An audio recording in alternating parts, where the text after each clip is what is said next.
반갑습니다. 네. 반갑습니다. 오늘 그럼 뭐부터 얘기해 볼까요? 짠부님이 짠테크로 유명하니까 일단 짠테크 얘기부터 해볼까요? 짠돌이 쪽으로 좀 유명한 카페 중에 하나가 짠돌이 부자되기라는 카페거든요. 거기서 짠테크라는 단어를 알게 됐고 20대가 짠테크를 하는 경우가 너무 없는 거예요. 20대들은 아무래도 힙한 거, 있어 보이는 거 좋아하잖아요. 인스타그램에 올릴 만한 거. 20대도 짠테크를 하는 게 어떻게 보면 힙할 수 있다라는 관점으로 이제 유튜브를 시작했죠. 저 때는 모네타가 유명했거든요. 모네타요? 모네타 아세요? 아니요? 몰라요? 네, 모네타가 진짜요? 저도 처음 들어보는데? 장벽. 유유. 전 지금 스우파 모니카 말하시나 했어요. 아니 모니카가 뭐죠? 별로 나이 차이 안 나요. 세상에. 공통점으로 제가 갖고 온 건데.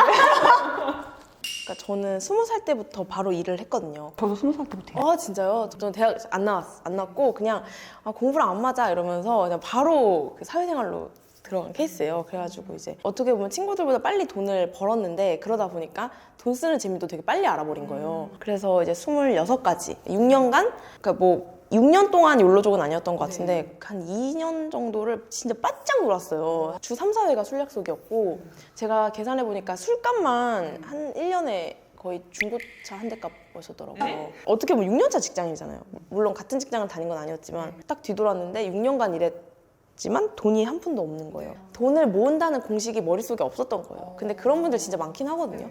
저도 그랬던 거죠. 그래서 문득 이렇게 살면 안 되겠다라는 생각도 들었고 26인데 어떻게 집 사는 과정을 하나도 모르지? 이런 생각이 든 거예요. 근데 남들은 이제 제가 요즘에 그런 얘기를 하면은 진짜 빨리 온 거라고 하는데 저는 이제 20대부터 어떻게 보면 대학 졸업장이 없는 대신 더 치열하게 살았어야 됐단 말이에요. 그러다 보니까 뭔가 늘 남들보다 빨라야 된다는 압박이 있었어요. 그런 것도 모른다는 게 저한테는 되게 충격이었던 거죠. 30살쯤 되면은 당연히 집과 차가 생기는 줄 알았는데 없네? 나 어떡하지? 망했다. 1억이라도 모아야 되는 거 아니야? 이러면서 이제 재테크를 시작하게 된 거죠. 코로나가 오면서 이제 재테크가 붐이 아닌 붐이 됐잖아요. 지금은 욜로 얘기하면 되게 옛날 사람 취급 받더라고요. 그래가지고 욜로 하다 골로 간다는 걸 다 알아요. 지금은 저 때 해봤자 뭐 2, 3년 전이긴 하지만 그때는 진짜 뭐 뷰티 크리에이터들도 진짜 많았고 명품 사서 인스타 올리는 게 약간 유행 아닌 유행이었던 것 같아요. 지금도 여전히 이제 그런 분들이 있지만 그래도 많은 분들이 이렇게 넘어오고 있죠. 재테크 쪽으로. 그리고 책도 이번에 이렇게 썼잖아요. 1년 정도 됐죠. 네, 맞아요. 살면서 한 번은 짠테크. 이렇게. 대놓고 홍보. 근데 저는 이 책 보면서 저도 20대 때 막 짠테크 했던 그 시절 떠오르면서 되게 슬프기도 하고 공감이 되는 거예요. 네. 그리고 그 옛날 얘기하면서 이렇게 그 얘기해도 되나요? 제가 쌍수를 기점으로 놀기 시작했거든요. 이게 얼굴을 고치잖아요. 그러면은 그거에 맞는 곳을 가게 돼 있어요. 아니 얼굴을 고쳤는데 재테크를 하겠냐고요. 이걸 어쨌든 뽐내야 되잖아요. 환영받을 수 있는 곳은 솔직히 뭐 헌팅 술집이나 클럽 같은 데밖에 없거든요. 그러니까 그런 데를 계속 가는 거예요. 헌팅 술집이 있어요? 헌팅? 네? 이럴 수가. 아까 나이 차이 얼마 안 난다고 하셨는데 별로 나이 차이 안 나요. 그런 데서 재테크 얘기를 하는 분이 있을 리가 없죠. 그래서 최대한 이쪽으로 빨리 와야 되는 것 같아요. 이런 모임이라든지 꼭 재테크 아니더라도 자기 개발에 관심 있는 사람들 2, 3년 전하고 지금이 가장 다른 게 뭐냐라고 물어보면은 제일 큰 게 주변 사람이 진짜 바뀌었거든요. 예전에는 명품을 들면 그거 어디서 샀어를 물어보는 모임이라면 지금은 아무도 가방에 관심을 가지지 않아요. 지금 무슨 일 하고 있는지, 지금 어떤 거를 계획하고 있는지, 사업 방향이나 뭐 이런 것들을 얘기하는 모임이지 명품? 이런 건 정말 아무도 관심이 없거든요. 패러다임의 변화를 행크에서도 많은 분들이 보여주고 계시고 저도 좀 그런 걸 이제 하다 보니까 지금은 좀 많이 달라지고 있는 것 같아요. 누군가 그러더라고요. 네가 아무리 에르메스를 들고 샤넬을 들어도 그거 다 진퉁으로 안 본다. 옛날엔 저도 세상을 보는 안경이 완전 명품일 때가 있었어요. 근데 그런 것만 보였는데 지금은 진짜 그런 게 안 보여요. 오히려 뭐 카페를 간다고 해도 이 카페는 문구를 이렇게 썼네? 당기세요, 미세요 같은 것도 뭐 꿈을 당기세요. 뭐 약간 이렇게 하는 분들 보면은 아 이런 식으로 마케팅 하는 거야. 이런 것만 보이지 그냥 뭐 누가 명품을 맸네 이런 건 하나도 안 보이는 것 같아요. 그러니까 저도 그러니까 짱모님 딱 나이 때 시작을 한 것 같아요. 26살. 네. 그때 뭐가 제일 힘들었었냐면 같이 이렇게 뭔가 옆에서 공감해주는 사람이 많지가 않아가지고 그러니까 물론 이제 행크에서도 워낙 좋은 분들이 많이 계시고 했지만 제가 처음 시작할 때만 하더라도 20대가 이렇게 수업을 듣고 활동하시는 분들이 저 포함해 3명밖에 없었어요. 한번 짬부님도 아마 시작할 때 비슷한 상황에서 시작을 했을 것 같아요. 그래서 그런 것들을 좀 어떻게 극복했는지 궁금하거든요. 그러니까 저도 사실 그런 커뮤니티가 약간 30, 40대가 되게 많아요. 30, 40, 50대. 그러니까 이게 뭐 나쁘다는 게 아니라 어떻게 보면 저희는 거기 가면 되게 기특하다는 말을 많이 듣는 이제 댓글도 그런 게 많이 달리고 근데 처음엔 너무 좋은데 그러니까 예를 들면 이런 거죠. 뭐 남편 용돈 얼마 줄 건지가 이제 게시글이 있으면 저는 거기 댓글을 달 수가 없고 남편도 없고 애도 없으니까 그리고 아이 학원비 뭐 이런 것도 그렇고 그냥 20대들도 좀 이런 걸 하면 안 되나? 이런 것들 좀 같이 웃고 떠들고 싶다라는 생각에 그 커뮤니티에서 좀 풀다가 그게 안 되니까 전 유튜브를 시작한 거긴 하거든요. 사실 꼭 유튜브가 아니어도 요즘엔 뭐 인스타그램이나 블로그로 나는 이렇게 아끼고 있고 뭐 이런 걸 하면은 댓글로 서로 막 또 응원을 하는 거예요. 이런 식으로 만들어갈 수 있다. 사실 지금은 느슨한 연대가 더 좋다고 생각하거든요, 저는. 그러니까 오프라인에서 굳이 막 회사 상사라든지 별로 마음 안 맞는데 그냥 10년지기라서 계속 만나고 있는 친구라든지 이런 것보다는 저는 온라인에서 더 새로운 관계가 더 오히려 끈끈한 관계가 구축이 되고 있는 것 같아요.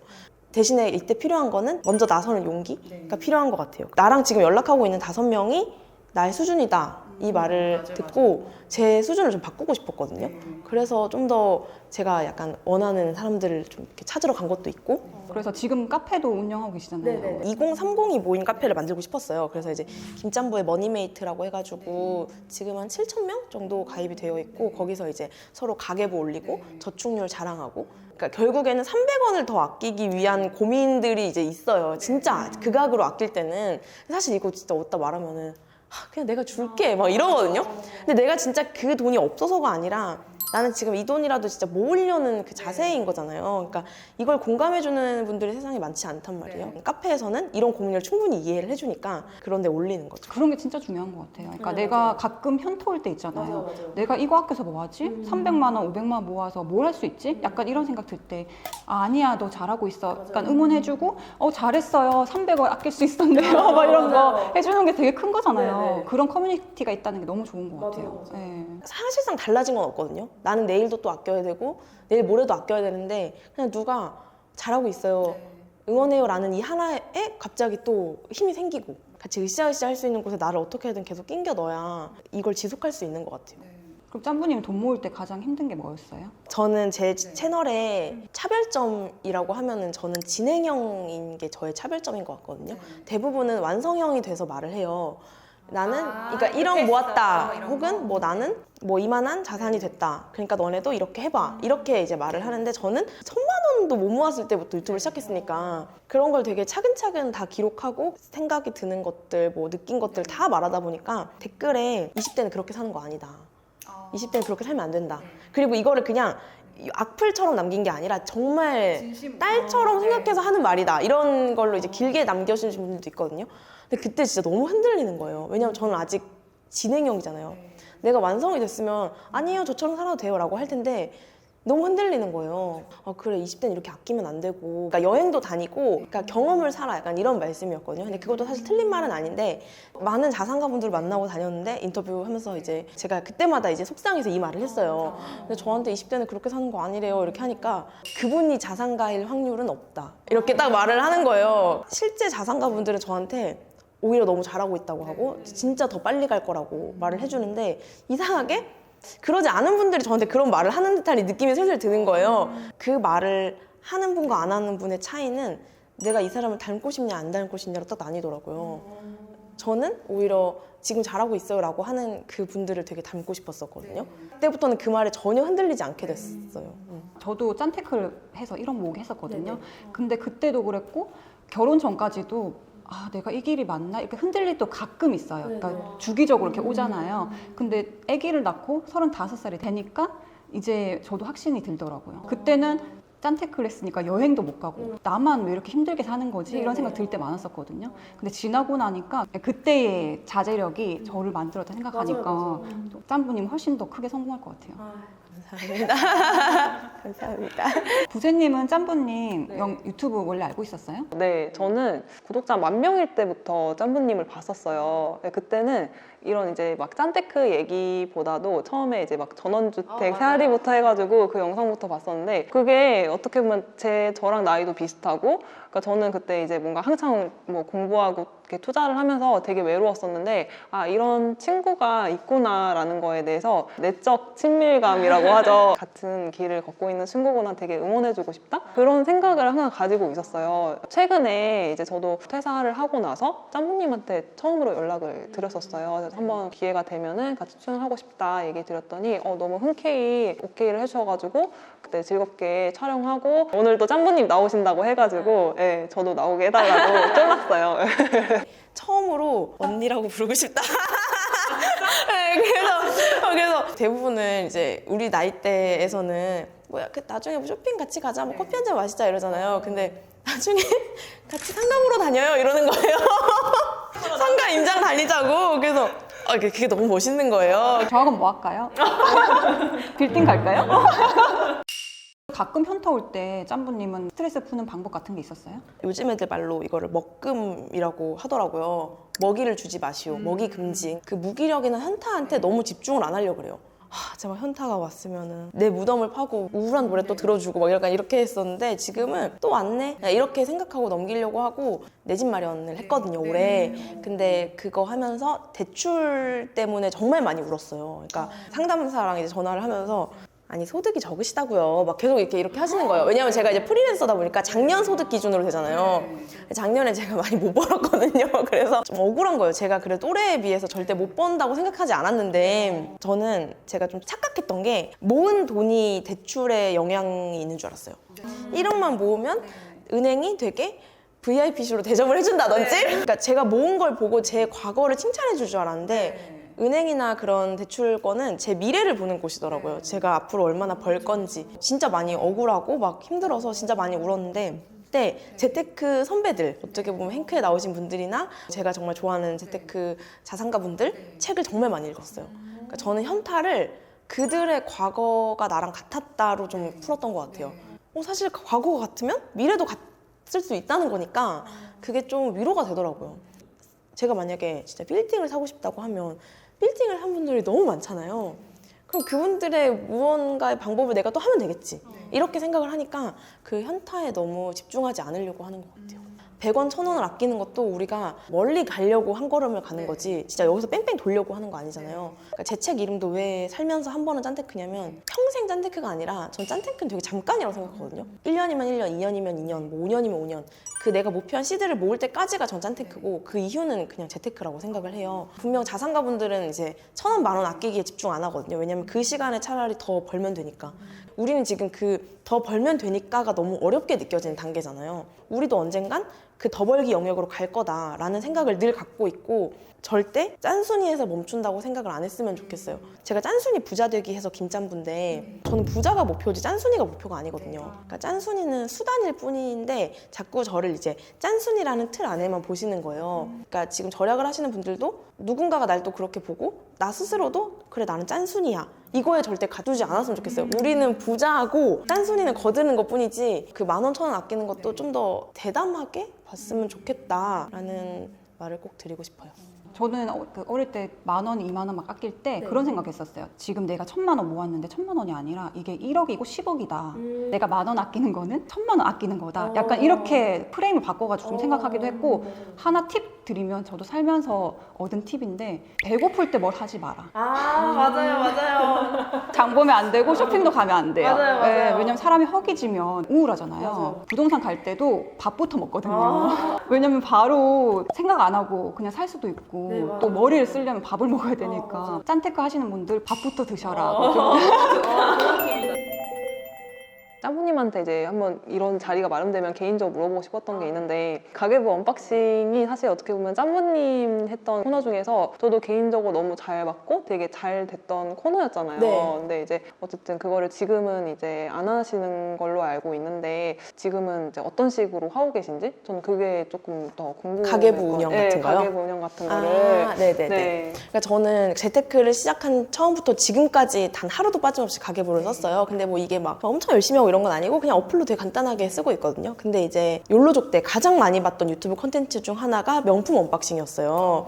그게 엄청 붐이기도 했어요. 그래서 뭐 1,700만 원어치 언박싱, 뭐 구찌 언박싱, 샤넬 언박싱 뭐 이런 식으로 약간 대리만족하는 거죠. 몇백만 원어치, 몇천만 원어치 뭐 명품을 산다는 게 사실 쉬운 일이 아닌데 그분들이 그걸 하시니까 박스를 팍팍 뜯으면 괜히 막 희열 넣어도 되고 희열이 돼요? 그러니까 막 그거를 되게 막 다루는 분들이 있어요. 이렇게 우린 막 그거를 막 이렇게 하는데 그걸 막 하니까 되게 희열이 있는 거예요. 그래서 언박싱이라는 게 저한테는 되게 재밌는 콘텐츠였는데 이제 짠순이가 되고부터는 그걸 다 끊고 보니까 왜 소비만 자랑을 해야 될까? 저축도 그러니까 이게 되게 웃긴 게 저축이 되게 숨기고 막 공상 맞은 거라고 생각하면 그렇게 되는데 그냥 한 명이 좀 저축도 자랑하는 거야 라고 말하면 그게 또 자랑이 될 것 같은 거예요. 그러니까 왜 우리 더우면은 빨리 GD가 양산 좀 썼으면 좋겠다 이러잖아요. 그래야 양산이 유행이 되니까. 그래서 아 뭔가 이거 자랑거리야 라고 말해주면 그게 자랑거리가 될 것 같았어요. 그래서 이제 명품 언박싱을 조금 꼬집은 가계부 언박싱이라는 이름으로 매달 저의 지출, 저축 모두 다 오픈을 하는 거예요. 근데 제가 이걸 회사 다닐 때 했어요.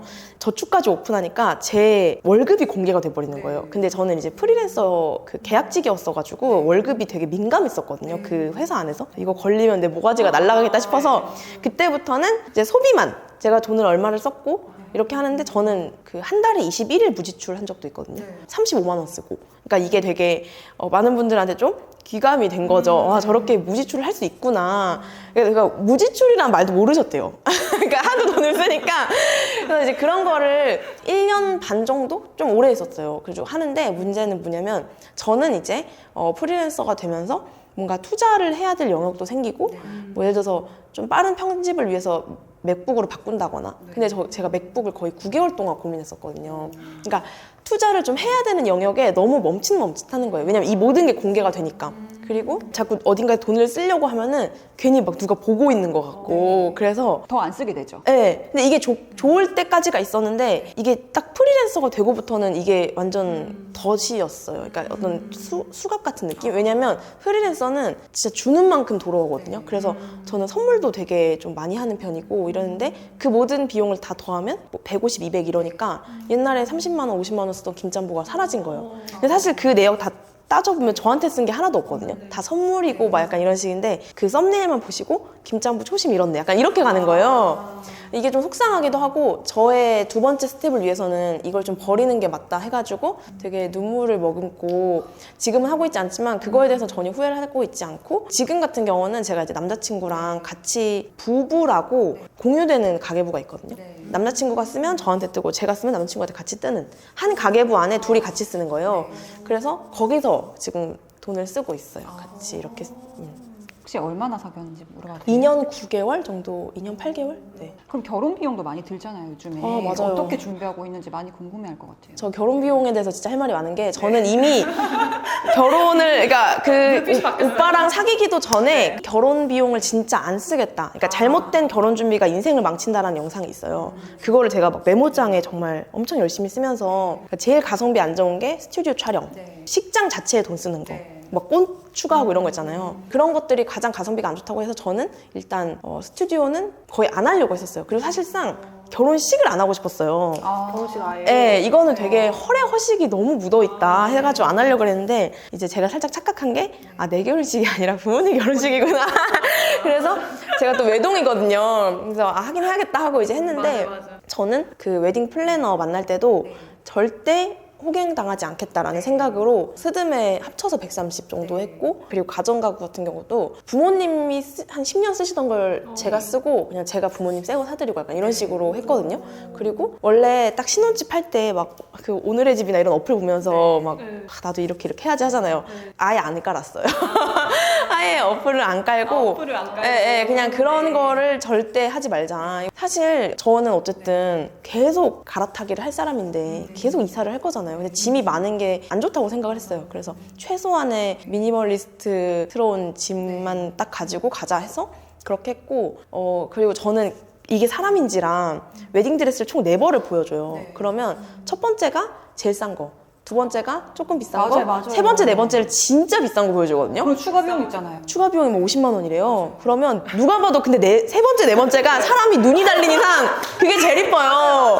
그러니까 이거는 제가 아무리 난 이거 아니야라고 해도 눈이 돌아요. 비즈가 막 반짝반짝 하니까. 그때마다 생각한 게 순간적으로 나도 근데 신부고 그냥 50만 원 정도는 진짜 써도 되지 않나 이런 생각이 드는데 그때마다 계속 생각했어요. 사람들은 밥에 관심 있지 나한테 관심 없다. 사람들 진짜 오면은 주차권 어디 있어요? 밥 어디서 먹어요? 이것만 물어보지 제가 뭘 입었는지 아무도 기억 못 하잖아요. 띵언이다 띵언 진짜. 그래서 저는 그 결혼식장 할 때도 뭐 대부분 신부들은 막 내가 이쁠 만한 뭐 이렇게 하는데 저는 밥 맛있는지 주차 대수 많은지 해서 부모님 그걸 제일 좋아하잖아요. 그렇죠. 그래서 제가 하는 그 지역에서 주차 대수 가장 많고 밥 가장 맛있는 곳을 했거든요. 네, 아무도 나한테 관심 없다를 계속 이렇게 하면서 했어요. 모든 준비를. 그래서 뭐 웨딩 슈즈도 막 몇십만 원짜리 한다고 하시는데 저는 구두 신을 일이 없다 인생에. 구두 사도 거기서 주는 거 결국 신어요. 진짜요? 나 슬리퍼 신고 했다니까요. 아 진짜요? 슬리퍼 신고 했어요? 거기에 주는 슬리퍼가 있어요. 이렇게 하얀색으로 된 거. 우와, 그거 되겠다. 근데 진짜 이게 저는 아직 이제 결혼 이게 안 하다 보니까 되게 꿀팁이 되게 많네. 그러니까 저도 그 짬부님 만나올 때 같이 갔었거든요. 지금 가서 오면서 이제 결혼한다고 하니까 이제 결혼 얘기가 나왔어요. 차 안에서. 근데 얘기를 하는데 그러니까 저희 이제 오래 만나기도 했으니까 워낙 그게 생각이 잘 맞는 거여서 우리는 뭐 이거 다 이것저것 다 빼자 그랬더니 뭐해? 그 중에서 약간 이렇게 된 거죠. 네, 근데 아까 공감이 됐던 게 이제 우리끼리만 생각하면은 사실 그냥 진짜 조촐하게 해도 상관없는데 양가 부모님을 모시고 맞아요. 하는 결혼식이다 보니까 그거는 조금 힘들 것 같고 그래도 그 외에 나머지는 최소한으로 할 것 같아서 나중에 하게 될 때 맞아요. 네, 사모님은 꼼꼼하게 다 하실 것 같아요. 네. 저희도 똑같았던 게 스튜디오 촬영 진짜 안 하고 싶었거든요. 근데 이게 부모님들이 모바일 청첩장을 많이 돌리시는데 그때 그냥 뭐야 너네 애기들은 사진도 안 찍었어 이런 말 들으실까봐 저는 추천해요. 촬영하는 거요. 꼭 스튜디오를 뭐 좋은 곳에 하지 않더라도 저렴한 곳에 하더라도 내가 가장 이쁜 날 남겨야 되잖아요. 저는 꼭 남겼으면 좋겠어요. 네. 최근에 제가 이런 질문을 들었어요. 저랑 동갑인데 이제 제모 목표를 짜다가도 근데 2, 3년 뒤에 결혼을 할 수도 있는데 그러니까 남자친구는 없는데 이제 결혼할 수도 있는데 그럼 그때 돼서 뭐 이 모든 게 다 달라질 텐데 틀어지고 이럴 텐데 제 목표를 어떻게 짜야 될지 모르겠다 이렇게 말씀하시는데 그 속에서 뭐가 느껴졌냐면 결혼을 하는 게 굉장히 마이너스 요소가 될 거라는 그 확신을 가지고 말씀을 하시는 게 느껴졌어요. 근데 사실 그렇잖아요. 저도 그랬거든요. 결혼을 하면 뭔가 벌이가 지금처럼 또 유지가 될 수 있을까? 혹은 뭔가 이제 다 쓴다고만 생각을 하니까 내가 투자를 같이 한다는 생각을 저도 옛날에 못 했거든요. 그분의 그 얘기가 너무 이해가 갔는데 저는 진짜 결혼을 좀 완전 추천하는 편이거든요. 진짜 완전 플러스. 거의 곱하기가 됐어요. 이 사람을 만나고. 그래서 경제관념을 잘 맞는 사람을 만나면 곱하기가 될 수밖에 없어요. 그러니까 1 더하기 1은 2가 아니라 거의 3이 되는? 왜냐면 모든 면에서 혼자 먹는 것보다 둘이 먹는 게 좀 더 아낄 수 있고 약간 그렇거든요. 그리고 모으는 것도 어쨌든 시드가 각자에서 이렇게 확 커지니까 그 굴러가는 속도가 당연히 훨씬 더 빠르겠죠. 그리고 좀 더 분배가 잘 돼 있어요. 제 남자친구는 주식, 저는 약간 부동산? 약간 이런 식으로 좀 돼 있다 보니까 임장도 같이 너무 다니고. 잘 맞네요. 네, 너무 잘 맞아요. 그리고 저는 약간 좀 더 버는 영역으로 좀 필드를 뛰는 사람이라면 오빠는 이제 약간 코치처럼 이렇게 분배하는 사람? 그래서 저희는 아마 이제 지금 살고 있는 곳이 용인에 있는 곳인데 용인에서 이제 뭐 분당, 서울 이런 식으로 건너뛸 목표를 갖고 있고 그런 목표를 되게 행복한 목표잖아요 사실. 근데 그거를 정말 제일 사랑하는 사람하고 이렇게 짜갈 수 있다는 게 저는 너무 좋은 것 같아요. 그래서 경제관념이 맞아야 된다는 게 가장 중요한 포인트고 경제관념이 안 맞으면 제 주변에 진짜 싸우는 분들 많거든요. 진짜 많아요. 그래서 제가 보면은 그분들은 경제관념 때문에 싸우는지 모르시는 것 같아요. 그러니까 근데 파고 보면은 그게 제가 봤을 땐 다 경제관념 문제거든요. 그래서 좀 경제관념에 한 명이라도 먼저 눈이 떴으면 같이 이 사람을 좀 이렇게 이끌어 갈 수 있으면 좋고 제일 좋은 거는 이제 둘이 같이 어떤 같은 수업을 듣는다거나 같은 영상을 본다거나 하면은 제일 좋은 것 같아요. 저는 데이트 비용만 아껴도 사실 엄청 많이 재테크를 할 수 있다고 생각하거든요. 네네. 네, 그래서 맞아요. 결혼해서 만약 맞는 사람이라면 빨리 결혼해서 굴리는 게 더 좋은 것 같아요. 네. 주말에 진짜 그냥 같이 있기만 해도 좋더라고요. 왜냐면 그래서. 데이트할 때는 밖에서 쓰는 비용이 굉장히 많잖아요. 근데 너무 많아요. 집에 있으면 신혼 때는 집에서 할 수 있는 게 너무 많잖아요. 네. 넷플릭스 요즘에 재밌는 거 너무 많이 나오고 그리고 사실 이게 술값만 해도 그래요. 이마트에서 와인 한 병 사면 그냥 10,000원에서 20,000원에 통칠 수 있는데 밖에서 사면 진짜 5만 원이고 소주만 해도 그냥 사면 1,200원인데 밖에 사면 4,500원이잖아요. 그리고 밖에 물가는 지금 너무 계속 오르고 있어서 데이트하기가 진짜 되게 힘든 상황이 되고 있거든요. 그래서 기름값도 오르고 맞아요. 진짜 다 올라요. 그래서 그냥 이불 밖은 위험한 그것만 아껴도 집 한 채는 살 수 있을 것 같아요. 맞아요, 진짜. 마음 맞으면 그냥 좀 빨리 그냥 같이 진짜 합치는 것도 전 나쁘지 않다고 생각합니다. 짬부님은 부동산 처음에 어떻게 시작했는지 그런 얘기 한번 해줄 수 있을까요? 부동산은 일단 뭐 시드를 모으는 단계에서 재테크 유튜브를 진짜 많이 봤어요.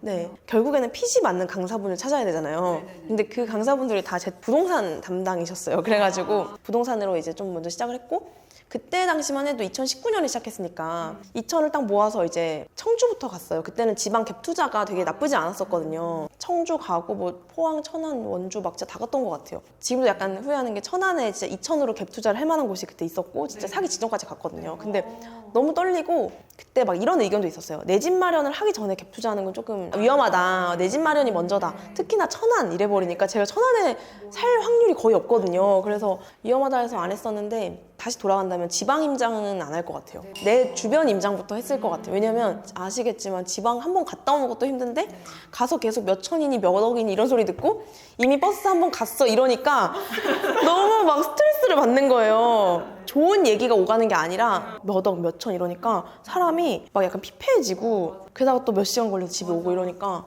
임장이 재밌지가 않은 거예요. 근데 저는 임장이 재밌는 게 중요하다고 생각하거든요. 그런 식으로 지방 투자를 먼저 돌다가 갑자기 그 정말 한 달에 한 개씩 나온 것 같아요. 규제가 막 제 기억상 제가 느끼기에 그때 아직도 기억나는 게 금요일 날 규제가 나와서 토요일 날 원래 12명 가는 거였는데 3명으로 줄어든 거예요. 네, 임장 모임을. 그러니까 안 가겠다. 이제 저건 답이 없다. 그때 아마 2주택자부터 이제 취득세가 높아지는 거였던 것 같아요. 제 기억상. 그러니까 대부분 이제 2주택을 목표로 갭 투자를 하려고 했던 건데 그 취득세가 막 8% 이래버리니까 그때부터 그냥 나는 내 집 마련 목표로 좀 다시 구해야겠다 해서 용인과 수원, 신분당 라인부터 돌기 시작했던 것 같아요.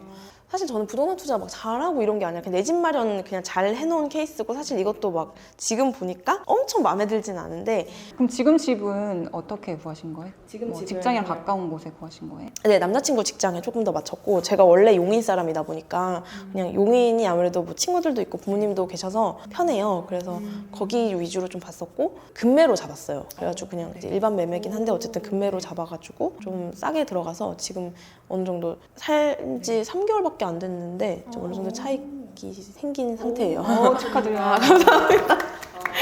대출도 많이 받으시고.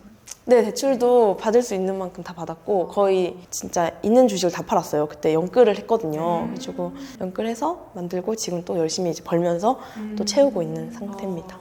혹시 그 집을 실거주 목적도 있지만 투자할 목적도 구입하신 네, 것도 있잖아요. 맞아요. 혹시 그 포인트가 혹시 뭐 어떤 게 있었는지 좀. 저는 일단은 용인은 사실 일자리라고 할 만한 게 많이 없어가지고 무조건 교통부터 봤었어요. 그래서 근데 아무래도 이제 밀린 곳이긴 한데 아무래도 이제 금액이 많이 적었다 보니까 근데 이제 서울 가기 좋은 곳 그리고 지하철 가까운 곳으로 했었고 그 다음에 이제 대단지의 커뮤니티와 인프라를 이용할 수 있는 저렴한 곳으로 갔고 그리고 제일 중요한 게 이제 학교 근처에 있는지 뭐 이런 것도 봤고 보통 첫 집 구입할 때는 진짜 많이 다니거든요. 네, 맞아요. 임장 갈 때. 혹시 맞아요. 임장 몇 번 다녔었어요? 저 네. 임장 기간으로 치면 1년 3개월이거든요. 이제 임장을 시작하고 물론 그땐 다른 데는 뭐 지방도 가고 했지만 거의 바짝 본 거는 진짜 한 6개월 정도 된 것 같아요. 네네. 그러니까 용인 이 집을 살려고 네네네, 하면서. 맞아요. 그럼 굉장히 많은 집 네. 갔었겠네요. 그러니까 사실 좀 안타까운 게 많아요. 왜냐면 그 사이 많이 올랐잖아요. 그렇기도 하고 다른 집을 샀으면 지금 더 오르긴 했거든요. 근데 이게 되게 웃긴 게 저희의 눈으로 자꾸 보는 거예요. 그래서 이게 이건 좀 아닌 것 같은데 자꾸 이런 말을 하는 거예요. 그러면 안 되는데 그래서 사실상 이제 실거주에 좋은 곳을 택했어요. 어떻게 보면은 상승 여력이 있는 것보다 실거주가 좋아야 내 몸값을 올리기에 난 좀 편할 것 같다라는 생각으로 왔는데 사실 지금은 조금 후회하고 있긴 해요. 그냥 난 어디서든지 그냥 했을 수 있을 텐데 굳이 막 이렇게 했어야 된다는 생각도 들고 저는 요즘에 제 주변 지인들한테 갭 투자하고 월세 사는 거 좀 많이 추천하긴 하거든요. 그러니까 왜냐면 20대면은 조금 더 공격적으로 가도 된다. 아직 관절 튼튼하고 뭐 허리 멀쩡하니까 그냥 좀 더 내가 더 버는 쪽으로 해가지고 월세 충당하고 갭 투자하는 것도 나쁘지 않다 이렇게 생각해요. 왜냐면 제가 만약에 다시 돌아간다면 저는 그렇게 했을 것 같아요. 그냥 신혼집도요? 완전 네. 살고 싶은 곳에 입지 좋은 곳에 그냥 월세 살고 네. 갭 투자는 뭔가 충분히 여력 있는 곳으로 하고 이렇게 할 것 같아요. 지금으로 돌아간다면. 근데 뭐 이미 이제 저질러진 일이니까 2년 살아야 되잖아요. 그래서 그냥 꾹 참고 이제 하고 있는 상태입니다. 그 왜 등기 치면 비로소 보이는 것들이라고 하잖아요. 궁금한 거 있어요. 등기는 이렇게 공동명의로 제 하시는 걸로 했어요. 본인 걸로? 네네네. 왜요? 왜 공동명의로 제 안 하고? 돈이라서. 제 돈. 진짜요? 네. 그 혹시 그 부분에 대해서 이렇게 남자친구랑 얘기할 때 남자친구가 이렇게 뭐 얘기 나온 건 없었어요? 왜냐면 제 돈이라서 그건 상관없 남자친구 돈 안 들어가고? 네, 남자친구는 이제 본인이 하고 있는 다른 투자가, 그러니까 주식이나 이런 게 있기 넣어놓고. 때문에, 그래서 그런 거에 딱히 그런 거 없었어요. 그러면 그게 맞죠. 네네. 짬부님 걸로 하는 게 맞죠. 왜냐면 이런 명의 같은 것들도 보면은 은근히 좀 예민하게 이렇게 맞아요, 하시는 분들이 되게 맞아요. 많더라고요. 그래서 이게 그냥 한 명의 재테크를 잘 알고 한 명의 재테크를 모르면 그 모르는 사람이 자꾸 부부공동 해야 된다고 이러는데 사실 막 요즘에 막 혼인신고 안 하는 분들도 되게 많고 이렇기 때문에 그러니까 취할 수 있는 포지션이 되게 많은데 이렇게 모르면은 그냥 왜 너가 나중에 들고 튀려고 막 이렇게 되는 거예요. 근데 알면은 이게 조금 더 좋은 상황으로 가질 수 있거든요. 그래서 둘이 같이 아는 게 되게 중요한 것 같아요. 저희는 근데 같이 알고 있기 때문에 전혀 그런 걸로 뭐 감정을 상하거나 이런 건 없었던 것 같아요. 근데 나중에는 종부세 문제가 있어서 나중에는 한 12억 정도 공시가 넘어가면 공동명의가 네, 좋아요. 공동명의. 네, 그러니까 그 전까지는 개인 명의로 해도 상관이 없고요. 네. 좀 말하고 싶은 거는 제가 만약에 이 집에 지금 투자를 하지 않았다면 그냥 갭으로 할 걸 혹은 그냥 이렇게 할 걸이라는 생각을 전혀 못했을 것 같아요. 그냥 계속 그 안에서 뺑뺑뺑 돌았을 것 같아요. 한번 발을 디뎌야 뒤져봐야만 아는 것 같아요. 그래서 진짜 소액이라도 혹은 하지 않더라도 정말 내가 한다는 생각으로 과몰입해서 이 시장을 바라보는 게 되게 중요한 것 같아요. 이때 진짜 중요한 거는 내가 거기 사는 상상까지 디테일하게 하는 거. 부천을 얘기해줬다라고 하면은 그냥 부천? 나는 부천 안 살 건데 이렇게 보는 게 아니라 부천이 어딘지 한번 네이버 그거라도 해보고 거리뷰라도 한번 찍어보고 그리고 그냥 데이트 갈 겸 혹은 혼자 가볼 겸 가서 이런 분위기구나. 부동산 한번 들어가 보고 멀찍이서 보는 게 아니라 완전 내가 나 부천에 살 수도 있어라는 약간 그런 생각으로 보면은 똑같이 봐도 배우는 게 완전 다르더라고요. 약간의 과몰입이 좀 필요한 것 같아요. 이런 부동산 무조건 가봐야 돼요. 맞아요. 그래서 마케팅 할 때도 차 무조건 타보게 하잖아요. 만져보게 하고 그러면은 갖게 되거든요. 부세님은 어떻게 시작했죠? 처음에 경매로 저는 시작을 했어요. 경매로 시작했다 그러면은 되게 막 위험한 거 아니냐. 그러니까 아직도 그런 시선을 가지고 말씀하시는 분들이 계신데 저는 오히려 돈이 없어서 이게 이제 경매로 낙찰을 받게 되면 대출이 많이 나온다. 네, 그 얘기를 듣고 시작을 했거든요. 근데 저는 이제 짬무님처럼 처음부터 내 집 마련을 했던 건 아니고 저도 이제 소액 투자부터 해가지고 단기 매도를 통해서 조금 이렇게 벌고 하면서 그걸로 재투자하고 이런 식으로 해서 저는 이제 투자를 그렇게 해왔거든요. 내가 현재 살고 있는 집부터 일단 시세를 알아보는 게 시작이다. 저도 오히려 그렇게 하고 나서 보니까 정작 내가 살고 있는 집의 시세는 얼마지? 이거를 제가 모르고 있더라고요. 시작을 해봐야 되겠다 생각이 들면은 내가 현재 살고 있는 집부터 시세를 알아보는 게 시작이다. 네. 그래서 저는 추천드리는 게 김짬부님의 살면서 한 번은 짠테크와 홍 사무장님의 엑시트를 추천드립니다. 네. 근데 짬보님 책이 좋았던 거는 물론 저는 그때 투자를 이제 하고 있는 상황이었고 그때 읽었는데 기록을 되게 잘 해놨다 이런 생각이 들더라고요. 그러니까 그때 당시에 순간순간 느꼈던 감정들이 되게 잘 표현이 되어 있는 것 같아요. 매일 쓰진 않고 너무 찌질한 감정이 들 때만 써요. 그런 느낌들이 책에 되게 잘 표현이 되어 있는 것 같아요. 짬보님 나와서 하는 얘기가 아니라 한번 진짜 꼭 읽어보셨으면 좋겠어요. 짬부님 퇴사했잖아요. 그러니까 퇴사를 결심하게 된 계기. 왕복 출퇴근 3-4시간만 줄어도 괜찮겠다 이런 되게 단순한 생각이었어요. 그리고 이제 신사임당님 조연출로 제가 지원을 했거든요. 근데 될 줄 알고 퇴사를 한 건데 그냥 왜냐면 당연히 날 뽑겠지 했는데 안 뽑. 컨텐츠용으로 장난치시는 줄 알았다고. 근데 저는 진짜 진심이었거든요. 그때 이제 드로우 앤드류님이 짬보님이 왜 회사를 왜 가요? 회사를 가지 마요. 딱 이렇게 되게 담백하게 말씀을 해주셨는데 그게 좀 힌트처럼 느껴졌어요. 나도 저 사람처럼 살 수 있겠다라는 생각이 들어서 이제 그때부터는 프리랜서로서 길을 찾기 시작해서 1년만 하고 싶은 거 다 해보자 했더니 그 이후로 모든 것들이 다 우상향을 하기 시작해서 지금은 이제 회사 안 간 걸 너무 다행이라고 생각하고 있고 많은 분들에게도 이제 저처럼 회사 안에서 사이드 프로젝트를 하고 그 이후에 뭔가 나만의 일을 찾는 법에 대해서 많이 좀 말씀을 드리고 있어요. 바뀐 게 있다면요? 어떤 게 제일 좋아요? 저는 제가 만나고 싶은 사람들 만날 수 있는 거. 내가 배우고 내가 닮고 싶은 사람을 만날 수 있다는 게 너무 좋더라고요. 그러니까 무조건 회사 다니는 게 나쁜 거다라기보다는 하고 싶은 게 있으면 좀 과감할 필요도 있다. 근데 저도 공감이 가는 게 사람들을 많이 만날 수 있고 지금은 그리고 제가 조금 더 이제 하고 싶은 것들 뭐 이제 사업도 그렇고 투자도 그렇고 좀 더 공격적으로 할 수 있게 된 거? 부자된 세상님처럼 저도 회사 다니면서 충분히 투자를 할 수 있었고 그런 체질이 이미 됐기 때문에 잘 맞춰가고 있었는데 희망퇴직 때문에 고민하다 보니까 그때 좀 저는 그런 생각 들더라고요. 돈 때문에만 회사를 다닌 건 아니구나. 그러니까 회사에서 얻은 것도 많고 좋은 사람도 많이 만나다 보니까 조직에서 떠나온다는 게 되게 큰 두려움 같은 게 있었던 것 같아요. 준비를 해놓고 나왔는데도 그런 생각이 드니까 아마 준비 안 한 사람들은 조금 더 고민을 해보고 나오는 게 좋지 않을까 저는 그렇게 말씀드리고 싶어요. 작은 일이라도 잘 해내는 연습을 하다 보면은 밖에 나오면 충분히 더 큰 시너지를 낼 수 있는 것 같아요. 진짜 말씀하신 대로 작은 것도 최선을 다하고 내가 딱 그 책임지는 일을 해보면 밖에 나와서도 흔들리지 않는 것 같아요. 네. 행크TV 보시는 분들은 부자된 세상님이나 짬보님 같은 경우는 이미 저렇게 커리어가 있고 얘기도 잘하고 하시는 분들이니까 유튜브를 해도 성공할 것 같고 나도 저렇게 할 수 있을까? 그런 고민 많이 할 것 같거든요. 저는 무조건 할 수 있다고 생각해요. 왜냐면 그 인싸도 아싸도 아닌 그럴싸라고 너무 평범해서 눈에 띄지도 않는 사람이었거든요. 그런 말이 있어요? 유튜브 세상은 내 단점을 강점으로 바꿔주는 곳인 것 같아요. 뭔가 남들이 좀 불편해하거나 싫어할 만한 거를 미리 좀 제거해서 영상을 찍을 수 있고 무언가를 볼 때 그래 저 사람은 저래서 잘 됐잖아. 이거가 진짜 안 좋은 습관이거든요.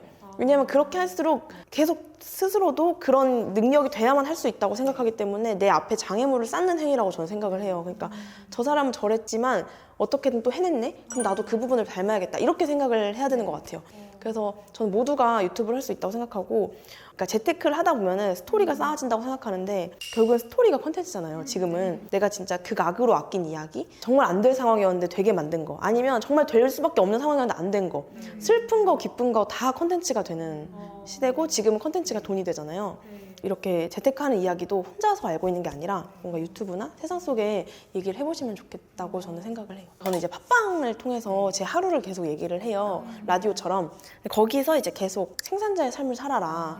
그거를 완전 세뇌를 하니까 그분들도 이제는 뭐 조그만 걸 해도 나도 여기서 어떻게 생산자로 바꿀 수 있지? 이런 고민을 하시더라고요. 저는 예전에 짠테크 할 때 막 너무 충동적일 때는 이 돈이 어디로 흘러갈까 그런 생각했었어요. 네.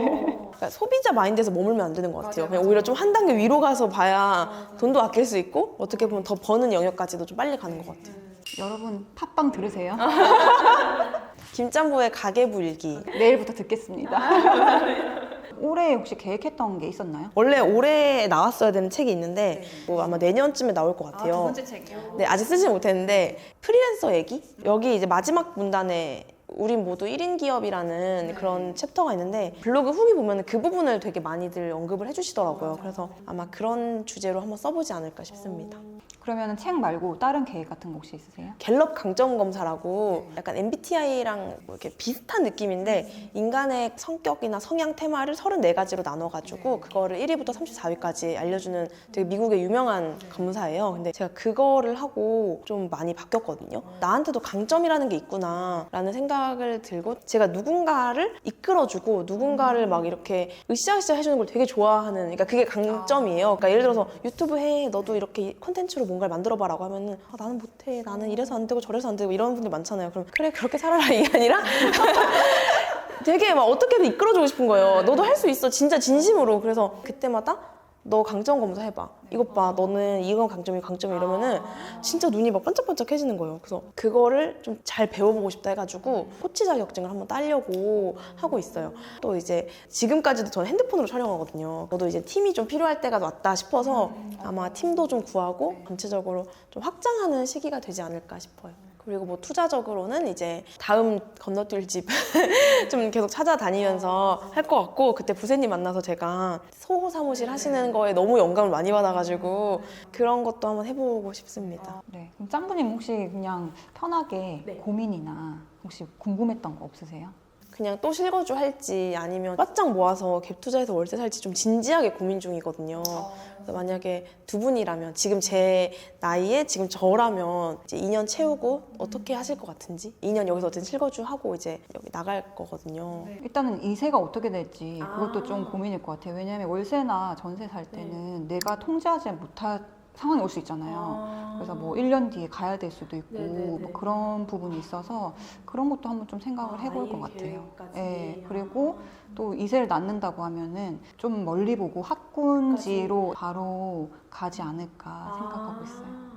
저는 저도 비슷하기는 한데 제가 봤을 때 짱구님 2년 뒤에 자녀 계획이 있을까? 왜냐면 딱 제 나이 되니까 이제 2년 비과세 채우고 중간에 이제 갈아타기 시도를 할 것 같은데 사업에 대한 그런 고민이 있다고 했잖아요. 그래서 중간에 한번 그런 걸 해보고 갈아타는 것도 괜찮을 것 같아요. 그러니까 자녀 계획이 당장에 가까이 있는 게 아니라면은 상가 투자도 좋고 아니면은 뭐 다른 분야 투자를 한번 해보고, 왜냐면은 주택이 계속 규제가 있잖아요. 그거에 비해서 다른 뭐 상가나 토지나 이런 것들은 워낙 잘 대출도 잘 나오고 할 수 있는 부분이 있거든요. 그래서 투자를 하다 보면은 우리가 막 주택 하나에만 매몰되기 되게 쉬워요. 이게 오히려 기회가 될 수 있다. 다른 투자를 관심을 가지고 접해볼 수 있는 좋은 기회가 될 수 있다. 저라면은 다른 분야에 조금 더 관심을 가지고 해보는 것도 좋을 것 같아요. 짬뽕님 나중에 오면은 집 한 20채 있습니다 이러면서 나올 것 같은데요?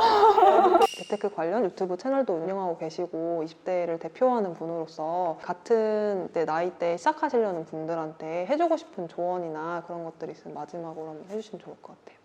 이 채널을 보시는 분들이라면 대부분 현실은 어느 정도 직시하는 분들이라고 저는 생각을 해요. 그러니까 아예 현실을 모르는 분들에겐 저는 이제 현실부터 직시를 하라고, 너가 그 쓰고 있는 안대를 벗으라고 말을 해주거든요. 앞에는 생각보다 꽃밭이 아닐 수 있다. 대신에 현실 직시를 하고 또 무너지는 분들이 계시잖아요. 근데 저는 충분히 내가 바꿀 수 있고 희망을 좀 가졌으면 좋겠어요. 이미 많은 행크에 계신 분들도 그렇고 많은 투자자분들도 그렇고 제가 본 성공한 분들의 특징은 핑계 대신 방법을 찾으시더라고요. 이것 때문에 안 돼가 아니라 이러니까 이걸 할 수 있겠네 라는 관점의 변화가 진짜 제일 중요한 것 같거든요. 그 스위치를 먼저 좀 키시는 게 좋을 것 같아요. 아주 작은 걸 보든 큰 걸 보든 나는 이러니까 할 수 있겠다 라는 생각만 하셔도 성공할 수 있지 않을까 생각합니다. 그냥 저의 하루하루가 좀 궁금하신 분들은 팟캐스트 어플에서 김짬부의 가계부 일기 들어오시면 매주 월요일에서 금요일까지 저녁에 저희 이야기가 올라가고, 그리고 네이버 카페 김짬부의 머니메이트에는 좀 2030 여성분들이 좀 많이 모여있어요. 거기서 또 같이 으쌰으쌰 하시면 좋을 것 같습니다. 짠테크를 해본 사람만이 나중에 큰 돈도 지킬 수 있는 것 같아요. 지금부터 짠테크로 미래를 준비하시기 바랍니다. 오늘도 행크TV 끝까지 시청해주신 여러분 감사합니다. 짠 러뷰! 행러뷰!